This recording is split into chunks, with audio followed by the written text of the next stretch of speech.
Na última semana da guerra, milhares de soldados alemães foram enviados a frentes que já não existiam. Unidades inteiras ficaram reduzidas a grupos dispersos que tentavam travar um avanço soviético que não parava. Em questão de horas, posições consideradas essenciais foram destruídas e linhas defensivas completas desapareceram sem possibilidade de reorganização. As ordens que vinham de Berlim exigiam manter cada setor, mesmo que faltasse munição, reforços ou comando.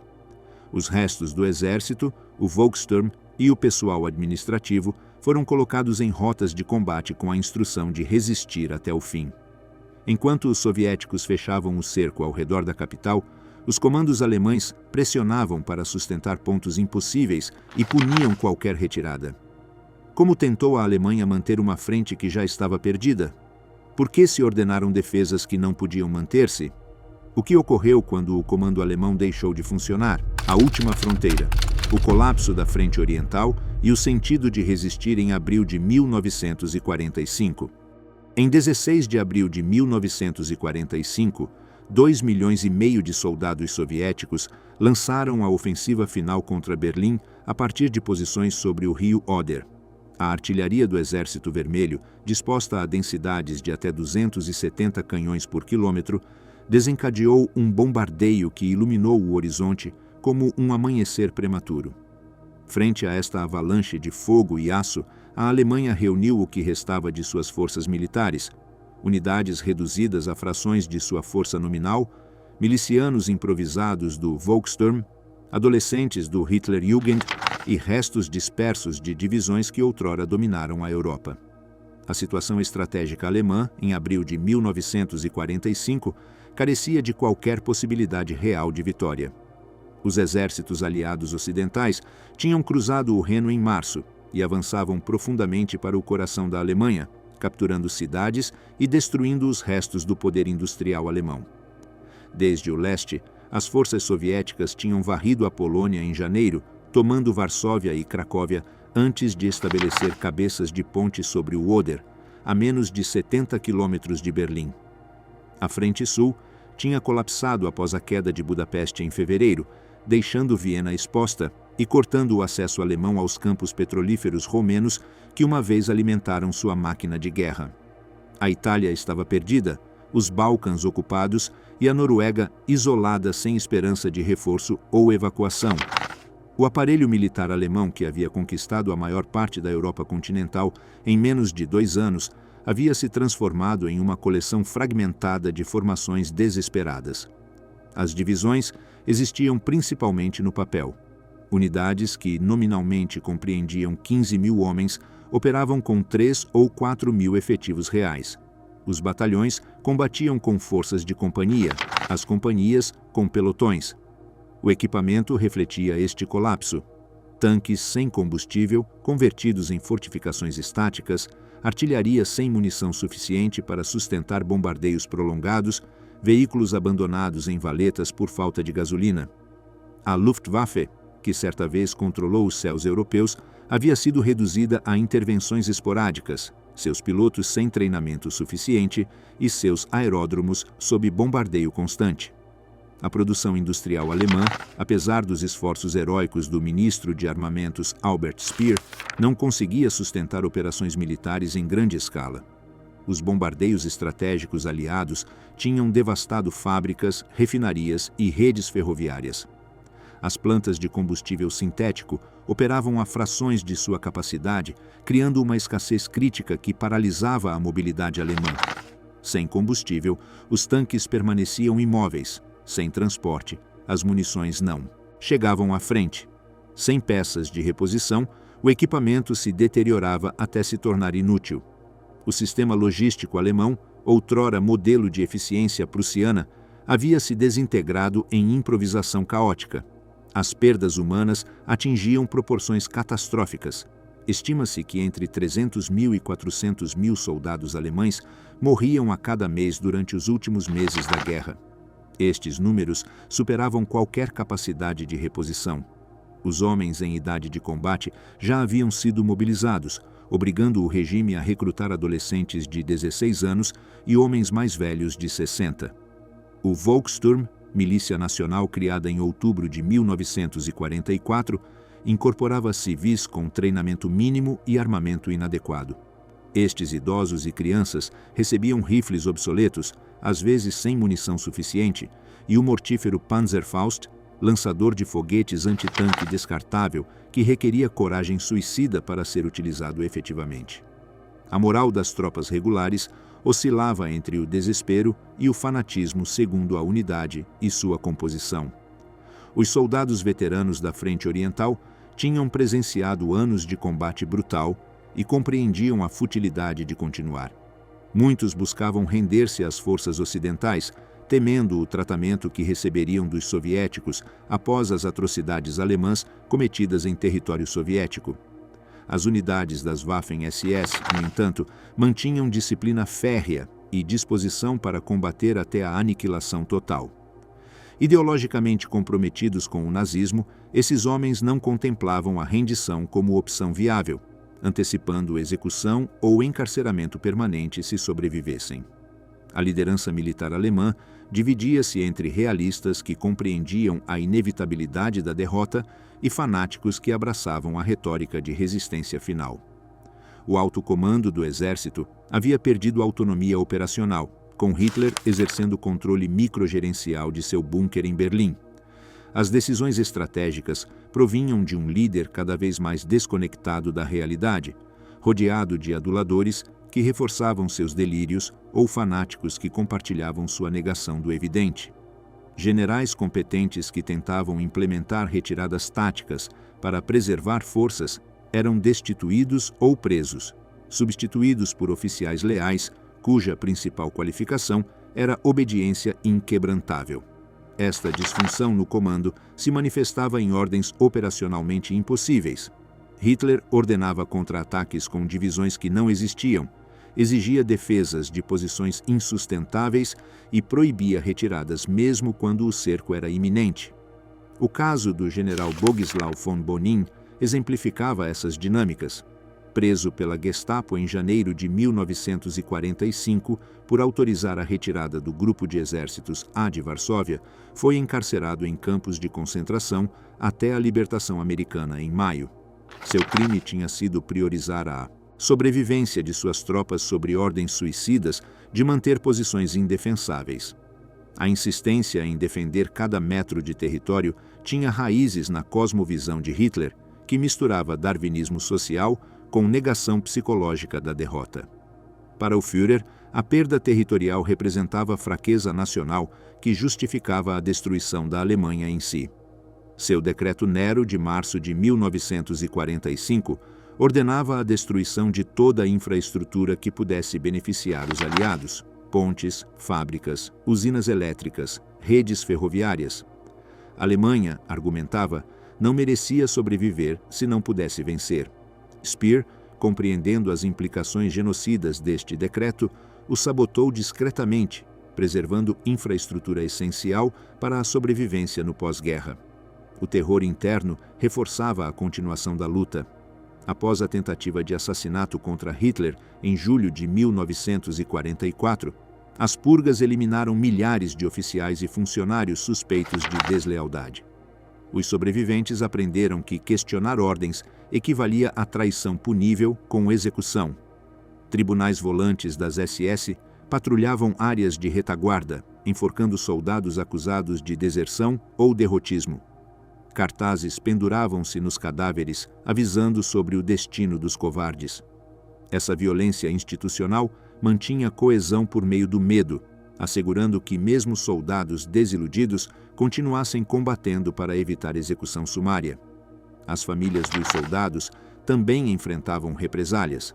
O sistema de responsabilidade coletiva nazista ameaçava parentes de desertores com prisões, confiscação de propriedades e deportação para campos de trabalho.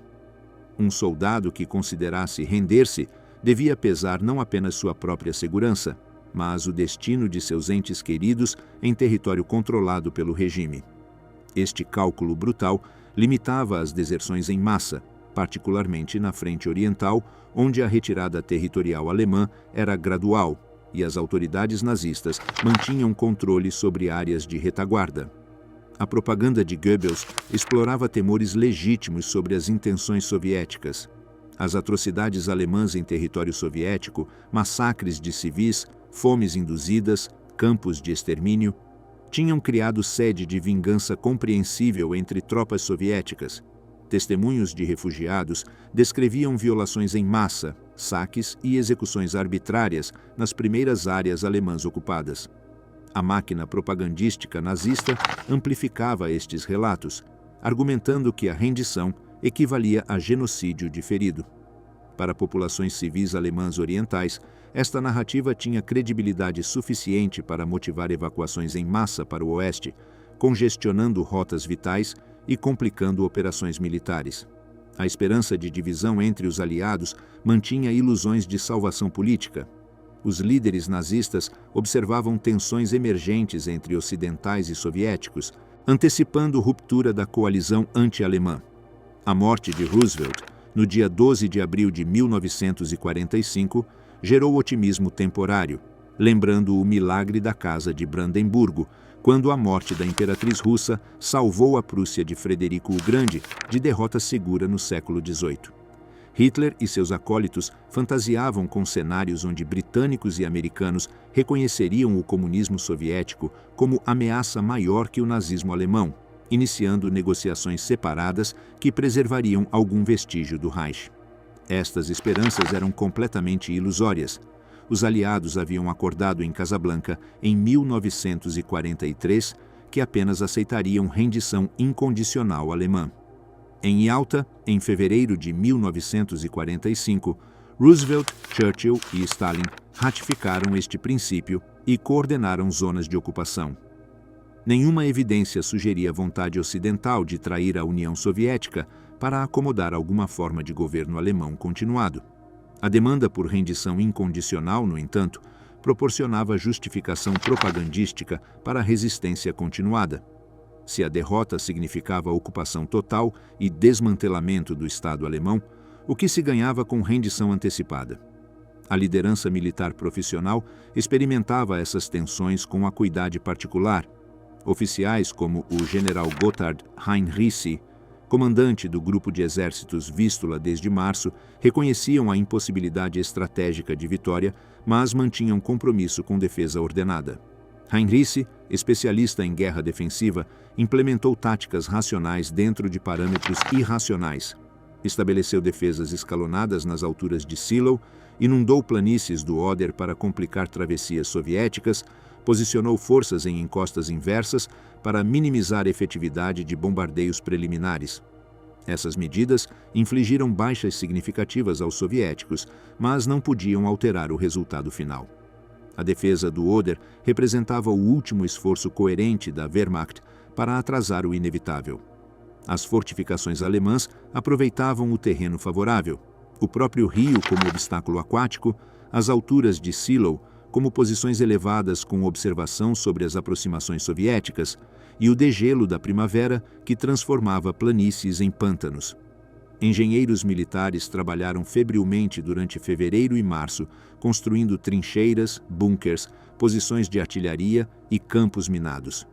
O resultado era uma zona defensiva formidável por padrões de 1945, embora insignificante comparada com as linhas fortificadas de anos anteriores.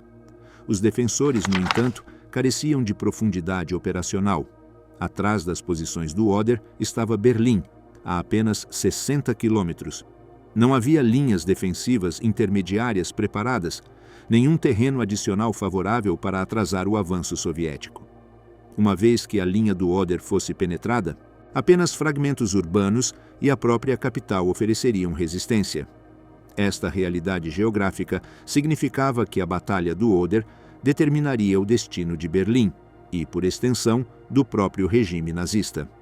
A população civil presa nesta zona de guerra experimentava a violência com intensidade única. Milhões de refugiados alemães fugiam para o oeste, evacuando territórios orientais antes da chegada soviética. Estas colunas intermináveis de civis incluíam famílias completas com posses carregadas em carroças, idosos incapazes de manter o ritmo, crianças separadas de seus pais no caos. Os caminhos congestionados impediam movimentos militares, obrigando comandantes a priorizar entre necessidades táticas e considerações humanitárias. Alguns oficiais facilitavam evacuações civis, mesmo à custa de comprometer posições defensivas. Outros as ignoravam completamente, tratando refugiados como obstáculos para operações militares. As autoridades nazistas mantiveram funções governamentais com persistência surpreendente. Salários continuavam a ser pagos em abril de 1945. Jornais continuavam a ser publicados. Cinemas permaneciam abertos em áreas não diretamente ameaçadas. Esta normalidade superficial coexistia com colapso subjacente. Serviços públicos interrompidos, racionamento cada vez mais rigoroso, ausência de homens em idade laboral mobilizados para a defesa. A burocracia alemã, lendária por sua eficiência, funcionava por inércia institucional, mesmo enquanto o Estado que servia se desintegrava. Neste contexto de destruição iminente e negação persistente, as forças alemãs prepararam-se para defender a última barreira antes de Berlim. Sabiam que a ofensiva soviética era questão de dias, que a disparidade de forças tornava a derrota inevitável, que cada dia de resistência custava milhares de vidas sem alterar o resultado estratégico. E, no entanto, por combinação de terror, fanatismo, disciplina, desespero e fragmentos de esperança irracional, permaneceram nas suas posições esperando o ataque final. A última semana da guerra na Europa estava para começar, e com ela, as tentativas finais da Alemanha para deter uma maré que nenhuma força humana podia já conter. Às portas da capital, os últimos corredores defensivos e o combate para frear o avanço soviético. A ofensiva soviética de 16 de abril começou com um bombardeio de artilharia sem precedentes na história militar. Durante 30 minutos, quase 9.000 canhões descarregaram milhões de projéteis sobre as posições alemãs ao longo do Oder. O estrondo era audível a 100 quilômetros de distância. Soldados alemães em trincheiras experimentaram terror primordial, enquanto a terra tremia e o ar se saturava de fragmentos metálicos. Os sobreviventes emergiram aturdidos, sangrando pelos ouvidos, temporariamente cegos pela poeira e pela fumaça. Depois vieram os tanques. O plano soviético dividia o assalto entre 3 frentes. O primeiro frente bielorrusso do Marechal Georgy Zhukov atacaria diretamente para Berlim a partir de cabeças de ponte sobre o Oder, enfrentando as alturas de Zielona, onde Heinrich tinha concentrado suas melhores forças. O primeiro frente ucraniano do Marechal Ivan Konev cruzaria o rio Neisse ao sul, contornando Berlim pelo flanco enquanto cortava o grupo de exército centro. O segundo frente bielorrusso do Marechal Konstantin Rokossovski atacaria para a Pomerânia, isolando unidades alemãs do norte e prevenindo reforços para a capital. Era uma operação de tenaz tripla, desenhada para envolver e aniquilar todas as forças alemãs defendendo Berlim. Heinrich havia antecipado corretamente o eixo principal do ataque soviético. Às alturas de Zielona, elevações modestas de aproximadamente 40 metros sobre a planície circundante, ofereciam o último terreno defensivo favorável antes de Berlim. Ali concentrou sua artilharia, posicionou unidades de reserva e estabeleceu linhas de trincheiras escalonadas. Sua tática consistia em manter apenas forças de detecção na linha frontal do Oder, retirando-as antes do bombardeio preliminar soviético para preservar a força combatente principal nas próprias alturas. Esta estratégia reduziria o impacto do fogo de preparação inimigo, enquanto maximizava o dano infligido quando as colunas soviéticas subissem as encostas sob observação direta.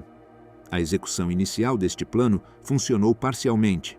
Os bombardeios soviéticos devastaram posições alemãs avançadas, mas encontraram menos defensores do que os antecipados.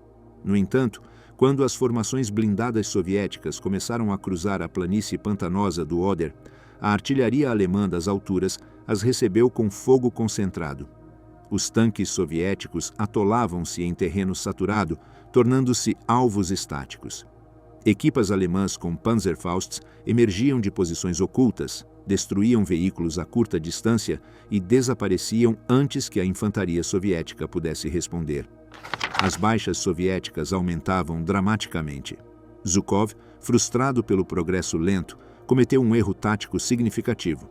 Impaciente por cumprir o prazo de Stalin para capturar Berlim, antes dos ocidentais, ordenou o uso precoce de refletores antiaéreos para iluminar o campo de batalha noturno e permitir avanços contínuos. Esta inovação tática, efetiva em operações anteriores, falhou em Seelow. Os refletores iluminaram também a fumaça e poeira suspensas no ar, criando um brilho difuso que cegava as próprias tropas soviéticas, enquanto permitia aos defensores alemães identificar silhuetas de atacantes. O avanço desacelerou ainda mais. Para 18 de abril, após 2 dias de combate feroz, os soviéticos finalmente penetraram as alturas de Seelow mediante força bruta. A superioridade numérica absoluta eventualmente superou a vantagem defensiva alemã. Tanques soviéticos subiram as encostas sobre cadáveres de camaradas caídos. Infantaria soviética assaltou trincheiras em combate corpo a corpo, e a artilharia soviética simplesmente pulverizou posições fortificadas com volume de fogo que nenhuma estrutura podia resistir. As unidades alemãs, esgotadas de munição e sobrecarregadas por números superiores, começaram a retirar-se em direção a Berlim em desordem crescente. Ao sul, Konev avançava mais rapidamente. Após cruzar o Neisse no dia 16 de abril, suas forças blindadas explodiram brechas em defesas alemãs mais fracas e lançaram-se em direção ao oeste. Para o dia 19 de abril, tanques de Konev haviam penetrado 80 quilômetros em território alemão, cortando comunicações entre Berlim e o grupo de exércitos centro. Esta manobra criou crise estratégica para os alemães. Agora enfrentavam cerco do norte, leste e sul simultaneamente. As rotas de fuga para o oeste estreitavam-se a cada hora. O 9º Exército Alemão, defendendo ao sul de Berlim sob o general Theodor Busse, ficou preso nesta pinça. Hitler ordenou ao 9º Exército manter posições e contra-atacar para o norte para fechar a brecha com as forças em retirada desde Seelow. Esta ordem ignorava realidades operacionais básicas. O 9º Exército carecia de combustível para movimentos maiores, enfrentava pressão soviética desde múltiplas direções e se comunicava esporadicamente com o Comando Superior devido a redes telefônicas destruídas. Executar um contra-ataque coordenado nessas condições era fantástico. Busse tentou obedecer enquanto retirava discretamente suas forças para posições mais defensáveis. Esta ambiguidade operacional, obedecer nominalmente enquanto agia segundo o critério profissional, caracterizava o comportamento de comandantes alemães competentes durante as últimas semanas. Arriscavam cortes marciais por insubordinação, mas consideravam que preservar forças para a defesa realista servia melhor ao país que o sacrifício inútil exigido do bunker de Hitler. Alguns, como Heinrichs, seriam eventualmente destituídos por tais decisões pragmáticas. Nos subúrbios orientais de Berlim, unidades fragmentadas tentavam estabelecer defesas improvisadas. O Volkssturm recebeu a tarefa de fortificar ruas e edifícios com conhecimento militar mínimo. Esses homens mais velhos cavavam trincheiras em parques, empilhavam móveis como barricadas em interseções e recebiam instruções vagas sobre como utilizar Panzerfausts contra tanques. A maioria nunca tinha disparado uma arma antes de receber rifles obsoletos da Primeira Guerra Mundial. Sua eficácia militar era quase nula, mas sua presença proporcionava uma ilusão de defesa organizada. As juventudes da Hitlerjugend mostravam uma perigosa combinação de fanatismo ideológico e inexperiência tática. Doutrinados durante anos no culto a Hitler e mitologia de resistência heróica, esses adolescentes abraçavam missões suicidas com entusiasmo aterrador. Equipados com Panzerfausts, escondiam-se em escombros esperando tanques soviéticos, emergiam a distâncias quase suicidas para atirar, e frequentemente morriam no contra-ataque imediato. Alguns destruíram veículos soviéticos efetivamente, a maioria simplesmente morreu sem conseguir impacto tático significativo. As suas mortes não alteraram o curso da batalha, mas cumpriram as fantasias propagandísticas de Goebbels sobre sacrifício juvenil pela pátria. As unidades profissionais da Wehrmacht e Waffen-SS estabeleciam defesas mais competentes em posições-chave. Cruzavam ruas com armas automáticas de edifícios fortificados, minavam pontes sobre canais que atravessavam Berlim e preparavam posições de artilharia em praças amplas. Essas forças veteranas compreendiam táticas de combate urbano e podiam infligir baixas significativas a atacantes que avançavam por ruas estreitas sob observação constante. No entanto, careciam de profundidade para defesa sustentada. Uma vez que os soviéticos penetrassem uma linha defensiva, poucas reservas existiam para contra-atacar ou estabelecer novas posições. A população civil presa em Berlim experimentava um terror crescente enquanto a frente se aproximava. Os bombardeios aéreos aliados haviam devastado a cidade durante anos, mas a artilharia soviética desde o leste representava uma ameaça mais imediata e visceral. Famílias refugiavam-se em porões e estações de metrô, convertidas em bunkers improvisados. A água corrente falhava em muitos distritos, forçando civis a arriscar vidas recolhendo água de fontes públicas sob fogo de artilharia. Alimentos escasseavam dramaticamente. O racionamento oficial colapsou, substituído por saques de armazéns abandonados e comércio negro de produtos básicos. As autoridades nazistas tentaram manter a ordem através de uma combinação de propaganda, serviços reduzidos e terror seletivo. Goebbels, como Gauleiter de Berlim, emitia proclamações sobre defesa até a morte e vitória final milagrosa. Simultaneamente, equipes das SS patrulhavam as ruas enforcando homens acusados de derrotismo ou deserção. Cartazes nos cadáveres advertiam sobre a traição. Esta violência exemplar mantinha uma aparência de controle, mesmo enquanto o sistema administrativo se desintegrava. Funcionários do partido permaneciam em escritórios, emitindo ordens que ninguém executava, mantendo rotinas burocráticas enquanto explosões abalavam edifícios próximos.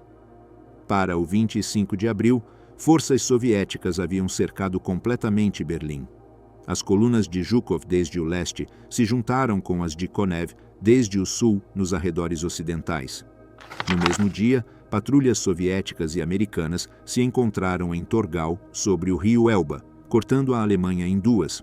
O 9º Exército ficou preso em um bolsão ao sudeste de Berlim, cercado e sem possibilidade de escape. Hitler, desde seu bunker sob a chancelaria do Reich, ordenou ao 9º Exército romper o cerco e resgatar Berlim. Esta ordem não tinha relação com as capacidades reais. O 9º Exército lutava para sobreviver, não podia resgatar nada. As tentativas de contra-ataque alemão durante esses dias oscilavam entre inefetivas e puramente imaginárias. Hitler ordenou ao Obergruppenführer Felix Steiner lançar ofensiva com o grupo de exércitos Steiner para romper o cerco soviético desde o norte. O grupo de exércitos Steiner existia principalmente em mapas do bunker. Suas unidades nominais estavam dispersas, com poucos efetivos ou simplesmente inexistentes. Steiner, reconhecendo a futilidade, não executou a ordem. Quando Hitler descobriu essa desobediência no dia 22 de abril, sofreu um colapso emocional visível, admitindo finalmente que a guerra estava perdida antes de se retirar para delírios sobre a traição universal. A defesa de Berlim fragmentou-se em bolsões isolados, sem coordenação efetiva. Diferentes setores lutavam sob comandantes distintos, com comunicações interrompidas e objetivos contraditórios. Algumas unidades tentavam romper para o oeste para se render a forças ocidentais. Outras defendiam posições específicas por orgulho militar ou medo de represálias. As SS e fanáticos do partido continuavam a resistência urbana casa por casa. O resultado era caos operacional, onde combates intensos alternavam com rendições massivas segundo circunstâncias locais e composição de unidades. Os últimos corredores defensivos antes de Berlim haviam colapsado em menos de 10 dias. As alturas de Silo, promovidas como barreira impenetrável, atrasaram os soviéticos apenas 3 dias. As defesas suburbanas improvisadas evaporaram-se sob pressão sistemática. O cerco de Berlim ficou completado para 25 de abril, transformando a capital no campo de batalha final. O que restava da Wehrmacht ao redor de Berlim agora lutava não por vitória, nem sequer por atrasar derrota, mas pela sobrevivência individual em contexto de colapso total do Estado alemão. Diretivas sem retorno, ordens finais, disciplina forçada e violência interna em um estado em ruínas. No dia 22 de abril de 1945, Adolf Hitler experimentou o que testemunhas descreveram como seu colapso emocional mais severo da guerra. Na conferência diária do bunker, ao descobrir que o contra-ataque do Obergruppenführer Steiner não havia ocorrido e que o 9º Exército permanecia preso sem possibilidade de resgatar Berlim, Hitler lançou uma diatribe de quase 1 hora. Acusou seus generais de traição, incompetência e covardia. Declarou que a guerra estava perdida, que o povo alemão havia falhado em sua prova histórica, que tudo estava terminado. Depois anunciou sua intenção de permanecer em Berlim e suicidar-se quando os soviéticos chegassem à chancelaria. Seus colaboradores tentaram persuadi-lo a evacuar para o sul, para a Baviera, onde supostamente se organizava uma resistência alpina final. Hitler rejeitou esses apelos. Desde aquele momento, as diretivas que emanavam do bunker assumiram um caráter cada vez mais desconectado de qualquer realidade operacional. As ordens militares dos últimos dias refletiam esta desintegração do raciocínio estratégico. Hitler continuava movendo divisões inexistentes sobre mapas do bunker, ordenando contra-ataques com exércitos que haviam deixado de existir como formações coerentes, exigindo defesas de cidades já capturadas. Seus ajudantes militares enfrentavam um dilema impossível: comunicar ordens que sabiam irrealizáveis ou admitir perante Hitler que as unidades mencionadas estavam destruídas, cercadas ou dissolvidas. A maioria optava por transmitir as ordens, sabendo que seriam ignoradas ou mal executadas, mantendo a ficção de cadeia de comando funcional. Martin Bormann, secretário particular de Hitler e chefe da chancelaria do partido, assumiu um papel cada vez mais dominante na administração do que restava do Estado nazista. Enquanto as estruturas governamentais tradicionais colapsavam, Bormann canalizava o poder do partido para manter o controle sobre o território alemão ainda não ocupado. Ele emitiu diretivas ordenando aos Gauleiters regionais, funcionários do partido responsáveis por distritos administrativos, que implementassem uma defesa total mediante a mobilização de todos os recursos civis e militares. Essas ordens incluíam instruções específicas sobre execuções sumárias de desertores, especuladores, derrotistas e qualquer civil que exibisse bandeiras brancas ou tentasse negociar rendições locais. Os Gauleiters, figuras que combinavam autoridade administrativa com fanatismo ideológico, responderam com considerável variação. Alguns, como Karl Hanke, em Breslau, implementaram regimes de terror absoluto, executando soldados que sugeriam retirada e civis que falavam de rendição. Hanke manteve Breslau sob cerco soviético até o 6 de maio, dias após a rendição geral alemã, mediante ameaças de morte coletiva contra a população se tentassem capitular. Outros Gauleiters, reconhecendo a futilidade, evacuaram discretamente ou simplesmente desapareceram, deixando as comunidades locais negociarem rendições com forças aliadas que avançavam. A violência interna do regime contra sua própria população alcançou uma intensidade grotesca durante estas semanas finais. As SS estabeleceram tribunais móveis que patrulhavam áreas de retaguarda em busca de evidências de deserção. Um soldado encontrado sem documentação adequada, separado de sua unidade ou movendo-se para o oeste, podia ser executado imediatamente. Os corpos eram deixados pendurados em árvores ou postes de luz com cartazes identificando seus supostos crimes: covarde, desertor, traidor. Estas execuções públicas serviam a duplo propósito: punir transgressões individuais e advertir outros sobre as consequências da desobediência. As brigadas de execução não discriminavam por patente. Oficiais acusados de retiradas não autorizadas, mesmo retiradas táticas sensatas para preservar forças, enfrentavam julgamentos sumários e execução. O general Rudolf Hoffmann, comandante da 3ª Divisão Panzer, foi executado no dia 25 de abril por ordenar retirada sem autorização explícita de Hitler. Sua unidade enfrentava a aniquilação por forças soviéticas superiores. Hoffmann escolheu salvar seus homens, retirando-se para posições defensáveis. Foi acusado de covardia e enforcado por equipes das SS. Casos semelhantes ocorreram ao longo da Frente Oriental durante abril, criando um clima onde comandantes competentes tinham de escolher entre efetividade militar e sobrevivência pessoal. O Volkssturm operava sob condições particularmente brutais de coerção. Esses civis mobilizados, muitos idosos ou muito jovens, recebiam ordens para defender posições contra forças blindadas soviéticas com treino mínimo e armas inadequadas. Abandonar posições atribuídas equivalia à deserção punível com a morte.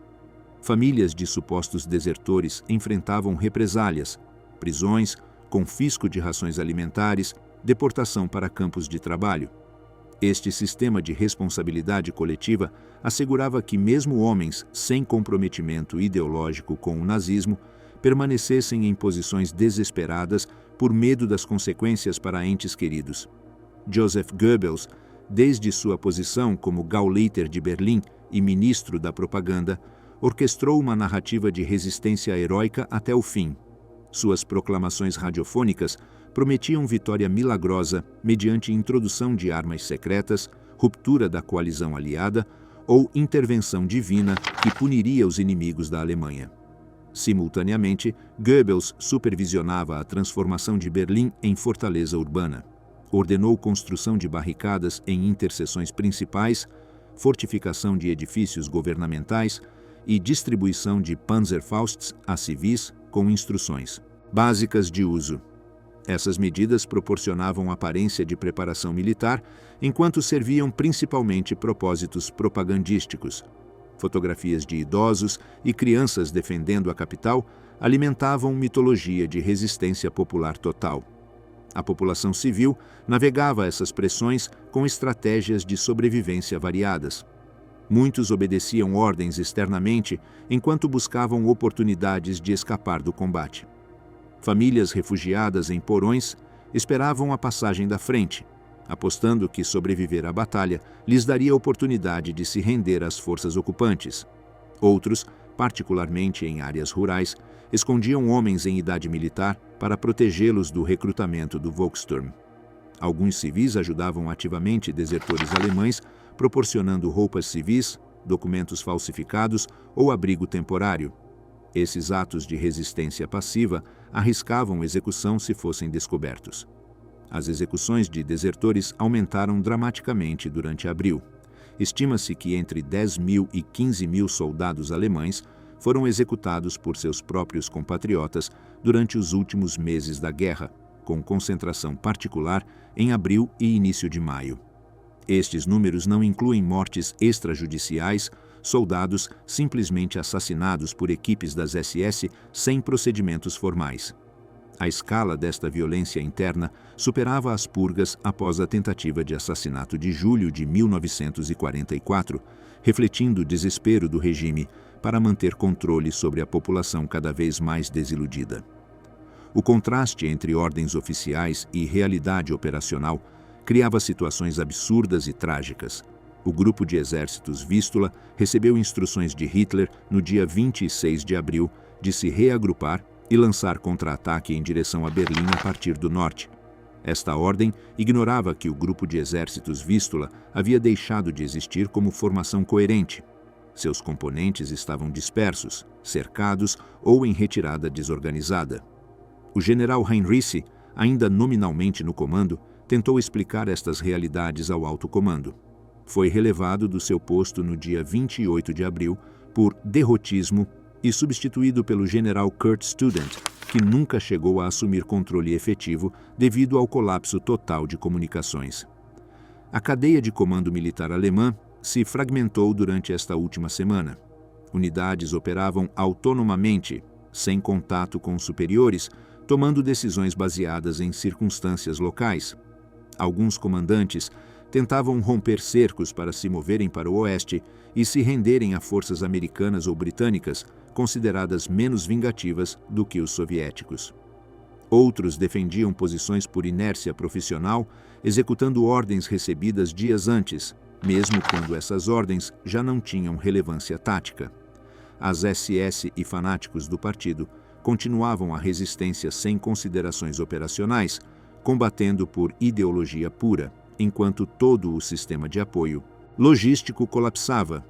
Heinrich Himmler, Reichsführer das SS, tentou negociações secretas de rendição com os ocidentais através do conde Folke Bernadotte, da Cruz Vermelha Sueca. Himmler propôs capitulação diante de britânicos e americanos enquanto continuava combatendo os soviéticos, fantasiando uma aliança antissoviética pós-nazi. Estas negociações, quando Hitler as descobriu no dia 28 de abril, provocaram fúria final. Hitler ordenou a prisão de Himmler por traição, ordem impossível de executar, dado que Himmler controlava o aparelho de segurança. Esta traição de seu colaborador mais leal confirmou a Hitler que todos o tinham abandonado, reforçando sua determinação de suicidar-se em Berlim. As ordens finais emanadas do bunker combinavam instruções operacionalmente impossíveis com medidas punitivas contra supostos traidores. Hitler ditou testamento político culpando os judeus internacionais pela guerra e os generais alemães pela derrota. Expulsou Göring e Himmler do partido por traição. Nomeou o grande almirante Karl Dönitz como seu sucessor como chefe de Estado e Goebbels como chanceler. Ordenou ao 9º Exército continuar combatendo em direção a Berlim, ordem transmitida a tropas que já estavam cercadas e aniquiladas. Proibiu qualquer negociação de rendição local, insistindo que a capitulação só poderia ser nacional e total. Dönitz, ao assumir a liderança após o suicídio de Hitler, no dia 30 de abril, tentou prolongar o combate contra os soviéticos enquanto negociava os termos com os ocidentais. Esta estratégia refletia o cálculo de que o máximo número de alemães deveria render-se aos anglo-americanos para evitar o cativeiro soviético.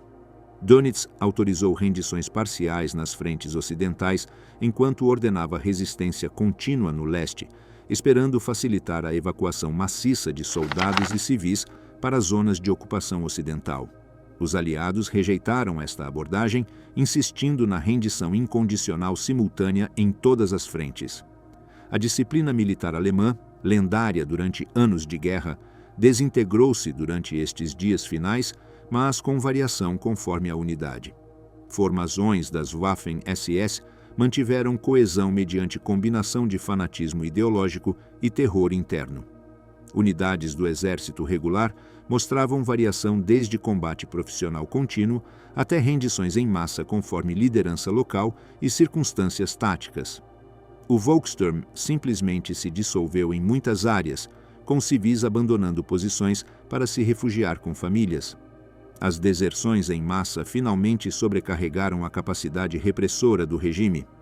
A violência interna nazista durante estes últimos dias servia a múltiplas funções: punir transgressões reais, intimidar desertores potenciais e fornecer a ilusão de controle à liderança que havia perdido toda a autoridade efetiva. Cada execução de um desertor reafirmava o poder do Estado, mesmo enquanto esse Estado deixava de existir. Os corpos pendurados nas ruas de Berlim demonstravam que o aparato de terror nazista funcionava até o final absoluto, que o regime preferia assassinar alemães antes de admitir a derrota. A queda do comando alemão, os últimos combates em Berlim, o colapso total e as rendições fragmentadas. No 20º de abril de 1945, dia do aniversário de número 56 de Hitler, a artilharia soviética começou a bombardear o centro de Berlim. Os projéteis atingiam a chancelaria do Reich, o Reichstag, e edifícios governamentais circundantes com regularidade crescente. No bunker subterrâneo, onde Hitler celebrava seu último aniversário, o estrondo de explosões superficiais fornecia trilha sonora constante a cerimônias cada vez mais surreais. Funcionários nazistas apresentaram felicitações formais a um líder que controlava menos território a cada hora. Após essa farsa protocolar, a maioria evacuou Berlim em direção a posições ao norte ou sul, abandonando a capital ao seu destino. Hitler permaneceu, acompanhado por um círculo reduzido de fanáticos dispostos a morrer com ele. A batalha por Berlim se desenvolveu como uma série de combates fragmentados sem coordenação estratégica coerente. A cidade se dividia em setores defensivos, nominalmente sob comandantes diferentes, mas as comunicações entre setores haviam colapsado quase completamente. O general Helmut Weidling assumiu o comando da defesa de Berlim no dia 23 de abril, substituindo o general Heimann, que foi removido por Goebbels. Weidling herdou uma situação impossível. Forças dispersas sem munição adequada, posições defensivas improvisadas e ordens contraditórias emanadas simultaneamente do bunker de Hitler, do quartel-general do Grupo de Exércitos Vístula e de autoridades do Partido Nazista. As forças defensoras de Berlim compreendiam aproximadamente 45 mil soldados de unidades regulares da Wehrmacht, 40 mil membros do Volkssturm com treinamento mínimo e 3 mil efetivos das Waffen-SS comprometidos ideologicamente com defesa até a morte.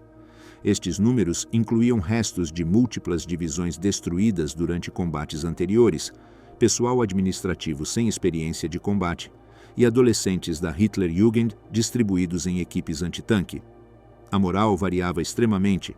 As SS combatiam ferozmente, o Volkssturm buscava oportunidades de rendição e unidades regulares executavam ordens mecanicamente sem esperança de vitória. Os soviéticos avançavam sistematicamente através de táticas de assalto urbano desenvolvidas durante anos de combate em cidades da Frente Oriental. Pequenos grupos de infantaria, apoiados por tanques individuais e peças de artilharia de tiro direto, limpavam edifícios metodicamente. Engenheiros demoliam estruturas fortificadas com cargas explosivas ou simplesmente as colapsavam com fogo de canhões pesados. A destruição era total. Ruas desapareciam sob escombros, edifícios ardiam durante dias, cadáveres permaneciam onde caíam sem possibilidade de recuperação. A população civil presa em porões e abrigos subterrâneos sofria sede, fome e terror, enquanto o combate rugia sobre suas cabeças. O combate urbano favorecia táticas defensivas em teoria, mas Berlim, em 1945, não estava adequadamente preparada para uma defesa sistemática.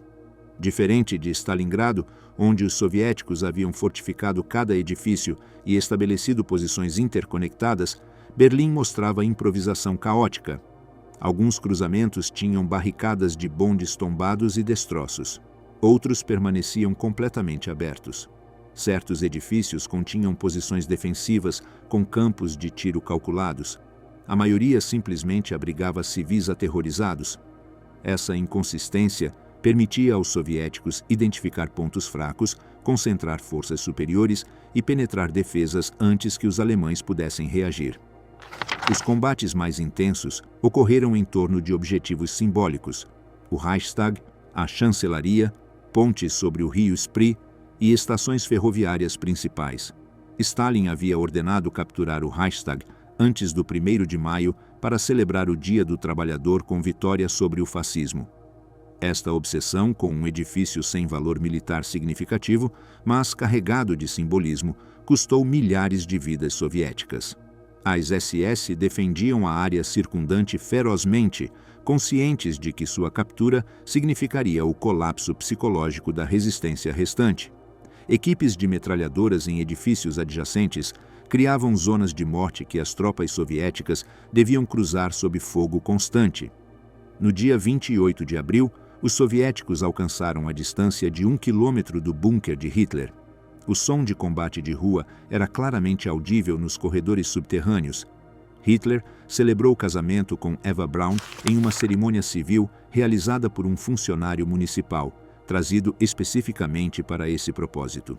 Depois ditou seu testamento político, documento que culpava a traição interna e a conspiração judaica internacional pela derrota alemã. Não expressou remorso pelo sofrimento causado, nem reconheceu responsabilidade pelas decisões estratégicas desastrosas. Nomeou Dönitz seu sucessor e ordenou a continuação da luta contra o bolchevismo judaico. Era o testamento de um líder completamente divorciado da realidade, incapaz de compreender que a sua própria incompetência e fanatismo haviam destruído a Alemanha. Em 30 de abril, com tropas soviéticas a menos de 500 metros do bunker, Hitler se suicidou. Eva Braun se envenenou com cianeto. Hitler atirou em si mesmo. Os corpos foram levados ao jardim da chancelaria. regados com gasolina e queimados parcialmente enquanto projéteis de artilharia soviética caíam na área. Os assistentes que realizaram esta cremação improvisada tentaram então escapar através de túneis do metrô, alguns conseguindo atravessar linhas soviéticas, outros capturados ou mortos na tentativa. Com Hitler morto, a estrutura de comando em Berlim perdeu seu centro psicológico, embora o combate continuasse por dias adicionais. Goebbels assumiu o papel de chanceler, segundo o testamento de Hitler, mas seu mandato durou menos de 24 horas. No 1º de maio, Goebbels envenenou seus 6 filhos com cianeto no bunker. Em seguida, saiu para o jardim com sua esposa Magda, onde ambos foram assassinados por guardas das SS, possivelmente a pedido próprio. A família Goebbels representava fanatismo nazista em sua expressão mais pura, preferindo morte coletiva à sobrevivência em um mundo sem Hitler. Esta autodestruição familiar simbolizava o culto de morte que havia permeado o regime durante seus últimos meses. Weidling, agora comandante supremo das forças alemãs em Berlim, sem instruções das autoridades superiores, enfrentava a decisão sobre a capitulação. As munições estavam esgotadas, os suprimentos médicos não existiam e os feridos morriam sem tratamento em hospitais improvisados. Na manhã de 2 de maio, Weidling ordenou a cessação das hostilidades e a rendição incondicional da guarnição de Berlim. Esta decisão, tomada sem autorização de Dönitz, violava as ordens diretas de Hitler de lutar até a aniquilação total. Weidling considerou corretamente que prolongar o combate serviria apenas para causar mais mortes sem alterar o resultado. A rendição de Berlim não foi um processo ordenado, mas sim uma série de capitulações fragmentadas. Algumas unidades renderam-se imediatamente ao ouvir a ordem de Weidling. Outras, particularmente formações das SS, continuaram a combater, considerando a rendição como traição. Grupos de soldados alemães tentaram romper o cerco soviético para se moverem para o oeste, preferindo o cativeiro americano ou britânico. Essas tentativas de fuga raramente tinham sucesso. A maioria era capturada ou morta por forças soviéticas que cercavam completamente a cidade. Na tarde de 2 de maio, a resistência organizada em Berlim tinha cessado, embora tiroteios esporádicos continuassem durante dias enquanto os soviéticos limpavam bolsões de resistência. A captura do Reichstag, no dia 30 de abril, após um combate feroz, proporcionou aos soviéticos uma vitória simbólica crucial. Soldados soviéticos içaram a bandeira vermelha sobre o edifício em ruínas em fotografia que se tornaria ícone do triunfo soviético sobre o nazismo. A realidade era menos gloriosa que a imagem propagandística. O edifício estava parcialmente destruído, defendido por pequenos grupos desesperados, e sua captura não alterou significativamente o curso dos combates em outras partes da cidade. No entanto, a imagem da bandeira soviética ondulando sobre Berlim cumpriu um propósito político essencial, demonstrando ao mundo que a União Soviética havia derrotado o Terceiro Reich. Fora de Berlim, a desintegração do comando alemão continuava em outras áreas. O 9º Exército, preso ao sudeste de Berlim desde o dia 25 de abril, tentou desesperadamente romper o cerco soviético no que ficou conhecido como Batalha de Haube. Aproximadamente 200.000 soldados alemães e civis refugiados ficaram presos nesse bolsão. Durante dias, realizaram ataques suicidas contra linhas soviéticas, tentando abrir um corredor de escape. Os soviéticos responderam com artilharia massiva e ataques aéreos que converteram as florestas de Haube em matadouros. Estima-se que entre 40.000 e 60.000 alemães morreram nesses combates, com a maioria dos sobreviventes capturados. Apenas pequenas frações conseguiram atravessar linhas soviéticas e alcançar posições americanas ao oeste. No norte, restos do grupo de exércitos Vístula se retiravam para posições britânicas. No dia 2 de maio, os comandantes do 21º Exército Alemão e do 3º Exército Panzer renderam-se a forças ocidentais, deliberadamente evitando o cativeiro soviético. Esta rendição seletiva refletia cálculo estendido entre comandantes alemães. Maximizar o número de soldados capturados por ocidentais minimizaria o sofrimento em cativeiro. As forças britânicas e estadunidenses geralmente tratavam prisioneiros alemães segundo as convenções de Genebra. Os soviéticos, com razão enfurecidos por atrocidades alemãs em território soviético, frequentemente não o faziam. No dia 3 de maio, Dönitz estabeleceu um governo provisório em Flensburg, perto da fronteira dinamarquesa. Este governo existia em um limbo legal estranho. Nominalmente dirigia a Alemanha, mas controlava apenas fragmentos de território no norte, sem capacidade de fazer cumprir ordens militares ou civis. Dönitz tentou negociar rendição parcial com Eisenhower, oferecendo capitulação na frente ocidental enquanto continuava combatendo os soviéticos. Eisenhower rejeitou isso imediatamente, insistindo em rendição incondicional simultânea em todas as frentes. As potências aliadas não permitiriam à Alemanha dividi-las mediante rendições seletivas. As rendições regionais continuaram durante os primeiros dias de maio. No 4 de maio, o marechal de campo Montgomery aceitou a rendição de forças alemãs na Holanda, Dinamarca e noroeste da Alemanha. No 5 de maio, Breslau finalmente capitulou após um cerco de meses, com o Gauleiter Hanke fugindo de avião horas antes. No 7 de maio, em Rheims, o general Alfred Jodl assinou a rendição incondicional de todas as forças alemãs, efetiva às 23 horas, com 1 minuto do 8 de maio. Stalin insistiu em uma cerimônia de rendição adicional em Berlim, com representação soviética apropriada. No 9 de maio, o marechal de campo Wilhelm Keitel assinou documento idêntico em Karlshorst, distrito de Berlim, diante de oficiais soviéticos. Mesmo após essas rendições formais, o combate continuou em áreas isoladas. Forças alemãs na Curlândia, Letônia, cercadas desde outubro de 1944, não se renderam até o dia 10 de maio. A guarnição na ilha de Hel, na Polônia, resistiu até o mesmo dia. Bolsões de tropas alemãs na Tchecoslováquia combateram até o dia 11 de maio. Esses atrasos refletiam dificuldades de comunicação no exército fragmentado mais do que a intenção de continuar a guerra.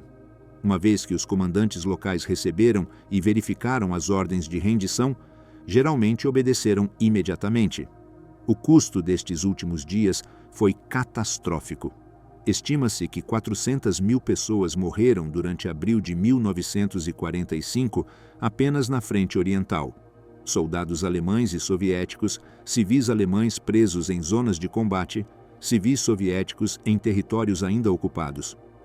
Mais de 1 milhão de soldados alemães foram capturados pelos soviéticos entre o 1º e o 8 de maio, marchados para o leste a campos de prisioneiros onde muitos morreriam durante anos seguintes. Berlim ficou em ruínas, com 70% dos edifícios destruídos ou severamente danificados. A população civil que sobreviveu enfrentou fome, violência de ocupação e colapso total de serviços básicos. A rendição alemã não trouxe paz imediata, mas sim transição para uma nova forma de sofrimento.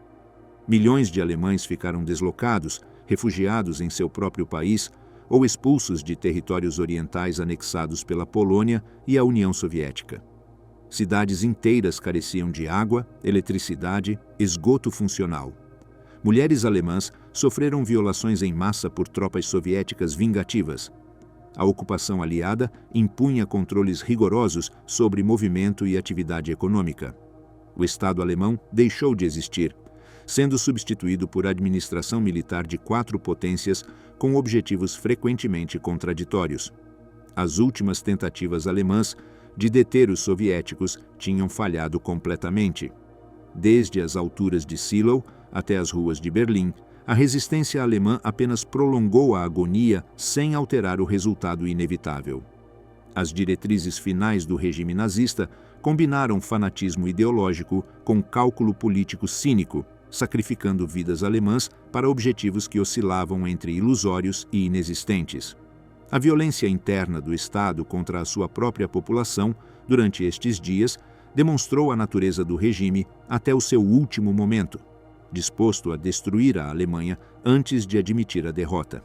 A rendição alemã, em 8 de maio de 1945, marcou o fim oficial da guerra na Europa. mas suas consequências ressoariam durante décadas. A Alemanha ficou dividida, ocupada, seu povo traumatizado e seu território devastado. A tentativa nazista de dominação europeia terminou em catástrofe absoluta. Os esforços finais para deter o avanço soviético demonstraram não heroísmo, mas futilidade, não sacrifício significativo, mas desperdício de vidas sem propósito estratégico. A última semana da guerra na Europa foi testemunha da capacidade humana de prolongar sofrimento desnecessário quando liderança incompetente e fanatismo ideológico substituem a racionalidade estratégica. O Terceiro Reich, que Hitler prometeu que duraria 1000 anos, colapsou em ruínas após 12 anos de existência, deixando a Europa em cinzas e milhões de mortos como legado de sua ambição destrutiva. A dimensão humana do final: civis, combatentes e a experiência do colapso. A guerra que havia devastado a Europa durante 6 anos atingiu sua conclusão mais violenta em território alemão durante a primavera de 1945. Enquanto os exércitos se enfrentavam em batalhas finais, milhões de civis experimentavam o colapso de seu mundo com uma imediatez visceral. A população alemã, que havia apoiado ou tolerado o regime nazista durante anos de vitórias, agora enfrentava consequências diretas de políticas que haviam semeado destruição através do continente. A experiência vivida desses últimos dias revelava dimensões humanas do conflito que as narrativas estratégicas frequentemente obscureciam: terror individual, decisões impossíveis de sobrevivência e desintegração de estruturas sociais que haviam proporcionado ordem e significado. Os refugiados constituíam a manifestação mais visível do colapso. Estima-se que entre 12 e 14 milhões de alemães fugiram ou foram expulsos de territórios orientais durante os últimos meses da guerra e o período imediato de pós-guerra. Estas colunas intermináveis de deslocados incluíam famílias completas com posses carregadas em carroças, idosos que não tinham abandonado suas casas em décadas, crianças separadas dos pais no caos das evacuações em massa. Viajavam por estradas congestionadas sob bombardeios aéreos ocasionais, sofrendo fome, exposição climática e doenças. Muitos morriam no caminho. Seus corpos ficavam em valas sem cerimônias nem registros, desaparecendo no anonimato estatístico de catástrofe massiva. As mulheres carregavam peso desproporcional destas evacuações. Com homens mobilizados para combate ou já mortos, elas organizavam fugas familiares, protegiam crianças, tomavam decisões sobre quais posses levar e quais abandonar. Estas decisões tinham peso terrível. Cada objeto representava conexão com vida anterior que nunca retornaria. Fotografias familiares, documentos, joias, utensílios domésticos, tudo devia ser avaliado por utilidade imediata versus valor sentimental. Frequentemente escolhiam mal, carregando objetos inúteis, enquanto deixavam necessidades básicas, apenas compreendendo os erros quando era demasiado tarde para corrigi-los. As crianças experimentavam essa dissolução social com incompreensão misturada com adaptabilidade surpreendente. Muitas tinham conhecido apenas guerra, normalidade ausente de suas vidas formativas. Brincadeiras infantis incorporavam elementos de conflito. Construíam fortificações de escombros, brincavam de soldados e inimigos, imitavam sons de artilharia. Simultaneamente, sofriam desnutrição crônica que atrasava seu desenvolvimento físico, trauma psicológico de separações familiares e violência presenciada e ausência de educação formal durante meses ou anos. Essas crianças constituiriam geração marcada permanentemente por experiências de seus anos formativos. Berlim, durante os últimos dias, continha aproximadamente 2,5 milhões de civis presos enquanto exércitos combatiam em suas ruas. A maioria se refugiava em porões, estações de metrô e bunkers públicos onde passavam dias ou semanas na escuridão, sem informação confiável sobre progresso de batalha sobre suas cabeças. A água corrente falhou em muitos distritos, obrigando expedições perigosas a fontes públicas sob fogo de artilharia. Os alimentos escasseavam dramaticamente, rações oficiais haviam colapsado, substituídas por saque de armazéns abandonados e matança de animais domésticos para consumo. Idosos fracos e crianças pequenas sofriam especialmente, sem resistência física para suportar privações prolongadas.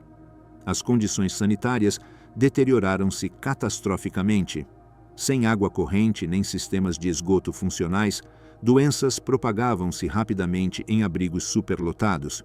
Disenteria, tifo e outras doenças infecciosas matavam pessoas já debilitadas por desnutrição. Os cadáveres permaneciam onde caíam durante dias. Ninguém tinha capacidade ou vontade de arriscar a vida, recuperando-os para um enterro apropriado. O cheiro de morte permeava a cidade. Corpos nos escombros, cavalos mortos nas ruas, esgotos transbordados com resíduos humanos. Esta degradação física acompanhava o colapso psicológico das normas sociais. As violações massivas de mulheres alemãs por tropas soviéticas constituíram o aspecto mais traumático da ocupação. As estimativas variam amplamente, mas historiadores sugerem que entre 100 mil e 2 milhões de mulheres alemãs foram violadas durante os últimos meses de guerra e período de ocupação imediata. Estas agressões refletiam vingança por atrocidades alemãs em território soviético, desumanização mútua após anos de propaganda e colapso de disciplina militar entre tropas vitoriosas. As vítimas incluíam meninas adolescentes e mulheres idosas. Idade não proporcionava proteção. Muitas foram violadas repetidamente por múltiplos atacantes, sofrendo trauma físico e psicológico que carregariam por toda a vida. A sociedade alemã respondeu a essas violações com um silêncio vergonhoso que persistiu durante décadas. As vítimas raramente falavam de suas experiências, internalizando a culpa que corretamente pertencia aos perpetradores. Famílias frequentemente rejeitavam mulheres grávidas por violações, considerando-as contaminadas. Este trauma coletivo não reconhecido contribuiu para patologias sociais na Alemanha do pós-guerra, complicando a reconciliação com o passado e a construção de uma identidade nacional renovada. Somente gerações depois começaram conversas públicas sobre essa dimensão do sofrimento de guerra. Os combatentes alemães nestes últimos dias experimentavam um espectro de emoções e motivações. Os soldados veteranos da Frente Oriental compreendiam que a guerra estava perdida, mas continuavam, combatendo por combinação de disciplina profissional, lealdade a camaradas e cálculo que resistência organizada permitiria mais evacuações civis para o oeste. Estes homens haviam sobrevivido anos de combate brutal. Sua competência militar contrastava com o desespero estratégico de sua situação. Combatiam eficientemente dentro de um sistema que havia perdido todo o propósito racional, executando táticas competentes em serviço de objetivos irrealizáveis. O Volkssturm representava o extremo oposto do espectro militar. Esses civis mobilizados careciam de treinamento, equipamentos adequados e moral de combate. Muitos buscavam ativamente oportunidades para rendição ou deserção. Quando as autoridades nazistas não estavam presentes, unidades inteiras do Volkssturm simplesmente abandonavam posições designadas, retornando às famílias ou buscando lugares para se esconder até que o combate passasse. Em áreas onde as SS mantinham presença, no entanto, o terror de execuções sumárias forçava o cumprimento mínimo de ordens suicidas. As Waffen-SS e fanáticos da Hitlerjugend ocupavam categoria separada. Ideologicamente comprometidos com o nazismo, estes combatentes não contemplavam rendição como opção.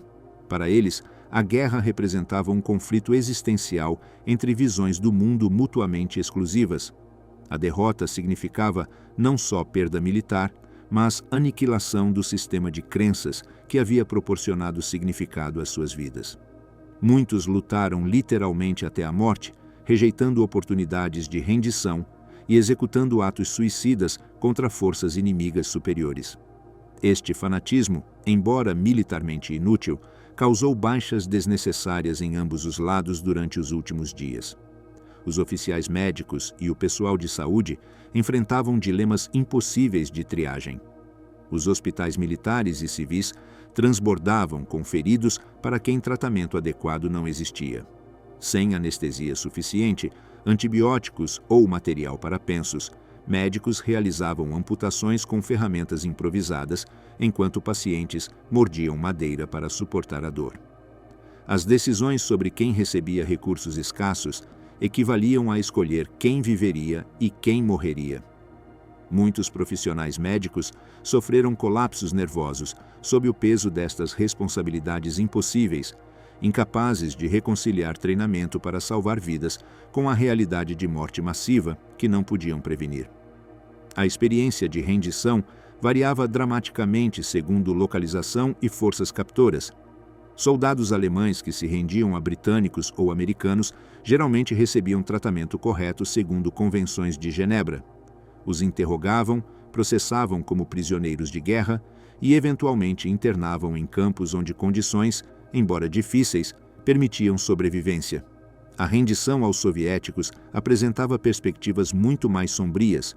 Milhões de prisioneiros alemães foram marchados para o leste, a campos na Sibéria e Ásia Central, onde morreriam durante anos seguintes por má nutrição, exposição, doença e trabalho forçado. Esta disparidade motivava esforços desesperados de unidades alemãs por mover-se para o oeste antes de render. Os civis que sobreviveram aos combates enfrentavam uma ocupação que variava conforme a zona. Nos setores ocidentais controlados por americanos, britânicos e franceses, a vida gradualmente retornava a uma aparência de normalidade. As autoridades militares aliadas forneciam rações alimentares básicas, restauravam serviços públicos essenciais e estabeleciam administrações locais. Na zona soviética, a ocupação era mais dura. Requisições de alimentos, maquinaria industrial desmantelada e enviada para a União Soviética, e restrições severas sobre movimento e atividade econômica caracterizavam a experiência dos alemães orientais durante os anos iniciais do pós-guerra. As famílias fragmentadas tentavam reunir-se em meio ao caos de deslocamentos massivos. A Cruz Vermelha estabeleceu serviços de busca para conectar parentes separados, processando milhões de consultas durante anos de pós-guerra. Muitas buscas nunca encontraram resolução. Pessoas simplesmente haviam desaparecido sem rastro durante evacuações, bombardeios ou violência dos últimos dias. Esta incerteza atormentava sobreviventes que não podiam confirmar a morte de entes queridos nem abandonar a esperança de um eventual reencontro. O luto sem resolução complicava o processamento psicológico do trauma. A desnazificação imposta pelos aliados tentava remover a influência nazista da sociedade alemã, mas encontrava dificuldades práticas imensas. Milhões de alemães haviam sido membros do Partido Nazista ou de organizações afiliadas por razões que variavam entre fanatismo ideológico e necessidade pragmática de manter empregos. Distinguir colaboradores entusiastas de participantes relutantes requereria investigações individuais impossíveis de realizar na escala necessária. O processo eventualmente se diluiu, permitindo que muitos ex-nazistas se reintegrassem na sociedade do pós-guerra com consequências mínimas, enquanto alguns, verdadeiramente culpados de crimes graves, escapavam da justiça. Os julgamentos de Nuremberg forneceram um mecanismo para julgar os líderes nazistas de mais alto escalão por crimes de guerra e crimes contra a humanidade. Estes julgamentos estabeleceram precedentes importantes em direito internacional, afirmando princípios de que ordens superiores não isentavam responsabilidade individual por atrocidades. No entanto, apenas uma pequena fração dos perpetradores enfrentou justiça formal. A maioria dos funcionários de escalão médio e executores de políticas genocidas nunca foram processados, permitindo-lhes viver vidas normais na Alemanha do pós-guerra ou escapar para países que não extraditavam. A reconstrução física e psicológica da Alemanha exigiria décadas. Cidades inteiras precisavam ser reconstruídas a partir de escombros. A infraestrutura econômica, demolida por bombardeios estratégicos e políticas de terra arrasada, devia ser restaurada antes que a produção industrial pudesse ser retomada. A população, traumatizada e desmoralizada, precisava reconstruir não apenas edifícios, mas também um sentido de identidade nacional compatível com a democracia. O Plano Marshall norte-americano forneceria recursos cruciais para a reconstrução material. A reconciliação psicológica com o passado nazista levaria gerações. A experiência alemã destes últimos dias de guerra revelava verdades incômodas sobre natureza humana sob pressão extrema. A violência não discriminava entre culpados e inocentes. Sofrimento era distribuído indiscriminadamente. Indivíduos capazes de atos extraordinários de sacrifício coexistiam com aqueles que perpetravam crueldades desnecessárias. Sistemas sociais que tinham parecido permanentes se evaporavam sob pressão, revelando que ordem civilizada dependia de condições materiais que guerra destruía sistematicamente. A capacidade humana para normalizar horror, adaptar-se a condições desumanas e continuar funcionando em circunstâncias que deveriam paralisar era simultaneamente admirável e aterradora. As últimas tentativas alemãs de deter os soviéticos, vistas da perspectiva da população civil e dos combatentes individuais, revelavam não apenas fracasso militar, mas tragédia humana massiva. Milhares de vidas se perderam em defesas sem esperança de posições sem significado estratégico. Civis sofreram porque líderes fanáticos preferiam destruição total à admissão de derrota. A última semana de guerra na Europa demonstrou a capacidade do Estado de infligir sofrimento à sua própria população, mesmo enquanto esse Estado deixava de existir.